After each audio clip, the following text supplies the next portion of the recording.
कोई भी कर्म करने से पहले एक बात का हमेशा ध्यान रखना चाहिए कि ईश्वर की नज़र सब पर होती है। अच्छे लोगों की ईश्वर परीक्षा बहुत लेता है लेकिन साथ नहीं छोड़ता है, और बुरे लोगों को ईश्वर बहुत कुछ देता है लेकिन साथ नहीं देता है। कर्म का फल इंसान को उसी तरह ढूंढ लेता है जिस तरह बछड़ा सैकड़ों गायों के बीच अपनी माँ को ढूंढ लेता है। मन का झुकना बहुत जरूरी है।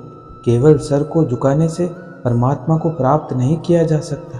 प्रार्थना शब्दों से नहीं, हृदय से करनी चाहिए, क्योंकि ईश्वर उनकी भी सुनते हैं जो बोल नहीं सकते। कहते हैं जिसकी मति और गति सत्य की हो उसका रथ आज भी श्री कृष्ण चलाते हैं। अपनी तरफ से पूरी कोशिश करो और बाकी भगवान को करने दो। ईश्वर के सामने जो झुकता है वह सबको अच्छा लगता है, लेकिन जो सबके सामने झुकता है वह ईश्वर को अच्छा लगता है। ईश्वर आप पर तभी विश्वास करते हैं जब आपको खुद पर विश्वास हो, क्योंकि ईश्वर बाहर नहीं हमारे अंदर ही है। जब ठोकर खाकर भी ना गिरो तो समझ लेना ईश्वर ने तुम्हारा हाथ पकड़ रखा है। ईश्वर का जवाब भले ही देर से मिलता है लेकिन लाजवाब मिलता है। आप चाहे किसी भी मुश्किल में, चाहे आप पर कितने भी बड़ी मुसीबत आ जाए, आपको कभी भी भगवान के ऊपर से भरोसा नहीं तोड़ना चाहिए। अगर आप हिम्मत और धैर्य के साथ मुश्किलों का सामना करते रहेंगे और आपको खुद पर तथा भगवान पर अटूट विश्वास है, तो भगवान आपकी जरूर सुनेंगे और आपके विश्वास को टूटने नहीं देंगे। चाहे थोड़ी देर हो जाए, लेकिन वो आपके लिए कोई ना कोई रास्ता ऐसा बना देंगे जिससे आप उस मुसीबत से निकल जाओगे। अगर किसी और का दुख देखकर आपको भी दर्द होता है तो इसका मतलब है कि आपकी आत्मा में परमात्मा विराजमान है। यकीन करो, जब ईश्वर देगा तो बेहतर नहीं बेहतरीन देगा। ईश्वर को अपना मित्र बना लो, फिर तुमको कामयाब होने से कोई नहीं रोक सकता। मौन प्रार्थनाएं जल्दी पहुंचती है क्योंकि वो शब्दों के बोझ से मुक्त होती है। ईश्वर पर विश्वास बिल्कुल उस बच्चे की तरह करो जिसको आप हवा में उछालो तो वह हंसता है, डरता नहीं है, क्योंकि वह जानता है कि आप उसे गिरने नहीं दोगे। ईश्वर कहते हैं कि संतुष्ट मन इस दुनिया का सबसे बड़ा धन है। श्री कृष्ण कहते हैं कि जिस व्यक्ति को आपकी कदर नहीं, उसके साथ खड़े रहने से अच्छा है आप अकेले खड़े रहे। हर इंसान के जीवन में एक समय ऐसा जरूर आता है जब उसे सच्चे दिल से यह महसूस होता है कि इस दुनिया में ईश्वर के अलावा कोई अपना नहीं है। इंसान कर्म करने में मनमानी तो कर सकता है लेकिन फल भोगने में नहीं कर सकता। कल की फिक्र मत करो, जिस भगवान ने आज तक संभाला है वो आगे भी संभाल लेगा। ईश्वर उनसे बात करते हैं जो उन्हें सुनना चाहते हैं और उनकी सुनते हैं जो उनकी प्रार्थना करते हैं। यह दुनिया आपकी उम्मीद तोड़ सकती है लेकिन इस दुनिया को बनाने वाला ईश्वर नहीं। ईश्वर की न्याय की चक्की धीमी जरूर चलती है लेकिन पिसती बहुत बारीक है। जब हम अपनी देखभाल ईश्वर के हाथों में सौंप देते हैं तो ईश्वर अपना सुकून हमारे हृदय को प्रदान करते हैं। यदि आपके पास सिर्फ ईश्वर है तो आपके पास वह सब कुछ है जो आपको चाहिए। ईश्वर हमारी परीक्षा लेते हैं और वही हमें उसमें पास होने की शक्ति भी देते हैं। ईश्वर वह नहीं देता है जो आपको अच्छा लगता है, बल्कि वह देता है जो आपके लिए अच्छा होता है। भगवान न दिखाई देने वाले माता पिता है और माता पिता दिखाई देने वाले भगवान है। सभी इंसानों की एक जैसी शारीरिक रचना इस बात का प्रमाण है कि हम सब एक ही ईश्वर की संतान। जो बाहर की सुनता है वह बिखर जाता है और जो भीतर की सुनता है वह संवर जाता है। ईश्वर हर रूप में तुम्हारी मदद करने आता है, लेकिन उसको ढूंढो मत, सिर्फ पहचानो।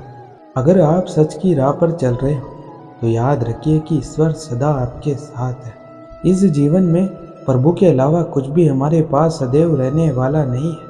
किसी को डर है कि भगवान देख रहा है और किसी को भरोसा है कि ईश्वर देख रहा है। ना मंदिर में छुपा है ना मस्जिद में छुपा है। जिसके दिल में इंसानियत है उस दिल में खुदा है। जब भी आपसे कोई चीज़ छिन जाए तो समझ जाओ ऊपर वाला आपको पहले से कुछ बेहतर देना चाहता है। जो मनुष्य जीवन में सत्य के मार्ग पर चलता है उसका सफ़र ईश्वर के पास आके समाप्त होता है। माता पिता की सेवा ईश्वर की सेवा के बराबर होती।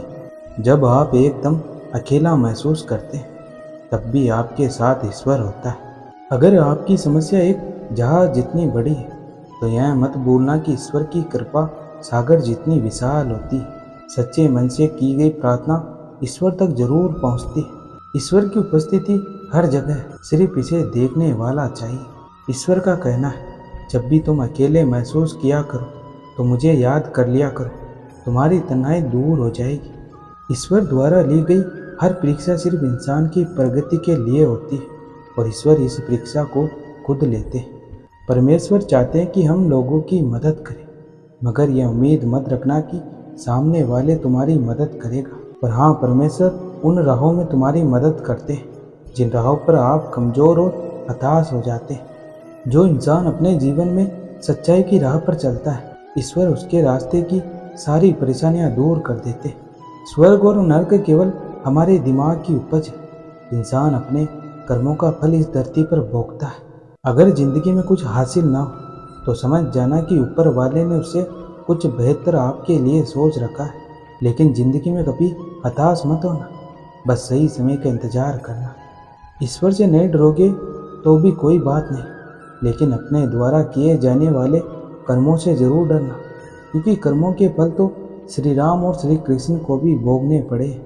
कर्म में यकीन करना और स्वयं पर यकीन करना भगवान पर यकीन करना होता है। भगवान जब इंसान का इम्तिहान लेते हैं तब वो इंसान का और अधिक सामर्थ्य भी बढ़ा देते हैं, ताकि वो अधिक समझदारी और अधिक शक्ति के साथ आगे बढ़े। सच्चा प्रेम और परमेश्वर एक जैसे ही होते हैं, जिनकी बातें तो सभी करते हैं लेकिन महसूस बहुत ही कम व्यक्ति करते हैं। परमेश्वर ने हमें जीवन का अनमोल उपहार दिया है। अब यह हम पर निर्भर करता है कि हम अपनी ज़िंदगी को अच्छी तरह से जीने का उपहार दें। जो रास्ता ईश्वर ने आपके लिए खोला है उससे कोई भी बंद नहीं कर सकता है।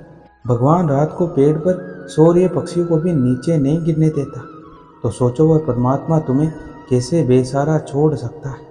पुराने गंदे वस्त्र उतार कर नए वस्त्र पहनाते समय एक छोटा बालक रोता है, परंतु माँ उसके रोने की परवाह किए बिना वह वस्त्र बदलती है, क्योंकि वह जानती है कि उसके बालक के लिए क्या उचित है।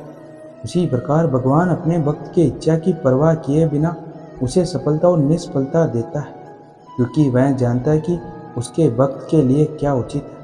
अगर भगवान तुमसे इंतजार करवा रहे हैं तो तैयार रहना, वो उससे कहीं ज़्यादा देने वाले जितना तुमने मांगा है। जिंदगी में दो लोगों का होना बहुत जरूरी है। एक कृष्ण का जो ना लड़े फिर भी जीत पक्की कर दे, दूसरा कर्ण जो हार सामने हो फिर भी साथ न छोड़े। अज्ञानी व्यक्ति स्वयं के लाभ के लिए कार्य करते हैं, जबकि बुद्धिमान लोग विश्व के कल्याण के लिए कार्य करते हैं। हद से ज़्यादा सीधा होना भी ठीक नहीं है, क्योंकि जंगल में सबसे पहले सीधे पेड़ को काटा जाता है और टेढ़े पेड़ को छोड़ दिया जाता है। भरोसा अगर खुद पर रखो तो ताकत बन जाती है और दूसरों पर रखो तो कमजोरी बन जाती है। आप कब सही थे इसे कोई याद नहीं रखता है, लेकिन तुम कब गलत थे इसे सब लोग याद रखते हैं। हर किसी के अंदर अपनी ताकत और अपनी कमजोरी होती है। मछली जंगल में नहीं दौड़ सकती और शेर पानी में राजा नहीं बन सकता, इसलिए अहमियत सभी को देनी चाहिए। अच्छी किस्मत के लोग थोड़ा भी बुरा होने पर भगवान को कोसते और बुरी किस्मत के लोग थोड़ा भी अच्छा होने पर भगवान का स्मरण और धन्यवाद करते हैं। मैं सभी प्राणियों को समान रूप से देखता हूँ, ना मुझे कोई कम प्रिय ना अधिक प्रिय, लेकिन जो मेरी प्रेम पूर्वक आराधना करते हैं वो मेरे भीतर रहते हैं और मैं उनके जीवन में आता। मेरे भी कई जन्म हो चुके हैं, तुम्हारे भी कई जन्म हो चुके हैं। ना तो यह तुम्हारा आखिरी जन्म और ना ही मेरा यह आखिरी जन्म। मोहग्रस्त होकर अपने कर्तव्य के रास्ते से हट जाना मूर्खता है, क्योंकि इससे ना तो तुम्हें स्वर्ग की प्राप्ति होगी और ना ही तुम्हारी कीर्ति बढ़ेगी। अगर आप अपना लक्ष्य पाने में नाकामयाब होते हो तो अपनी रणनीति बदलो, लक्ष्य नहीं। प्रत्येक मनुष्य अपने विश्वास से निर्मित होता है। जैसा वो विश्वास करता है वैसा ही वो बन जाता है। आज का यह वीडियो यहीं समाप्त होता है। मैं आशा करता हूँ कि आपको यह वीडियो बहुत पसंद आया होगा। मिलते हैं अगले वीडियो, तब तक अपना ख्याल रखिएगा। धन्यवाद।